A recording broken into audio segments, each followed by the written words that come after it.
চট্টগ্রামের মিরসরাইয়ে কোরবানির পশুর চামড়ার দাম নিয়ে বিপাকে পড়েছেন মৌসুমী চামড়া ব্যবসায়ীরা।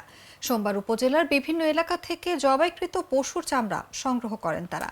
এরপর সেগুলো নিয়ে বাজারগুলোতে বিক্রির জন্য ঘন্টার পর ঘন্টা বসে থেকেও কোনো লাভ হয়নি। অনেক ব্যবসায়ীকে দুপুরের পর থেকে রাত 11:30টায়ও বসে থাকতে দেখা গেছে। জানা গেছে, ঢাকার বাইরে সরকার প্রতি বর্গফুট 50 থেকে 55 টাকা এবং ছাগলের চামড়া 18 থেকে 20 টাকা নির্ধারণ করে দিলেও আড়তদাররা গরুর চামড়ার দর দিচ্ছেন 25 টাকা।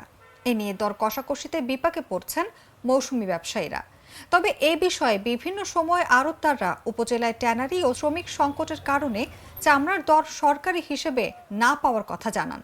নিজামপুর কলেজ বাজারে ইমাম হোসেন নামে একজন মৌসুমী ব্যবসায়ী বলেন, এবার লবণের দাম কম, সবকিছু ঠিকঠাক আছে, তবু সরকারের দর পাবো না জেনে আমরা অর্ধেক দামে চামড়া সংগ্রহ করেছি, কিন্তু আমরা সেই টাকাটাও পাচ্ছি না।